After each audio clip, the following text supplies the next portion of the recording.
Halo warganet, jadi kan kemarin sempat ramai nih soal Videotron yang menampilkan capres nomor urut 1 Anies Baswedan ini di take down di Kota Bekasi dan juga di Jakarta Pusat.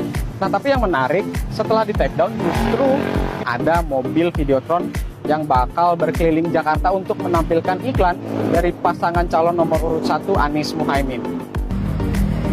Nah, ini dia truk LED yang bakal berkeliling Jakarta untuk menampilkan video dari paslon nomor urut 1 Anies Muhaimin.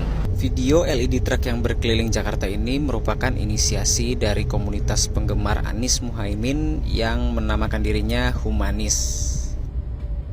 Mereka melakukan penggalangan dana dari aplikasi X untuk membiayai iklan truk LED tersebut, dan ke depan Humanis juga akan menyebar truk LED di berbagai kota lain. Jadi untuk video LED ini tuh inisiasi dari kita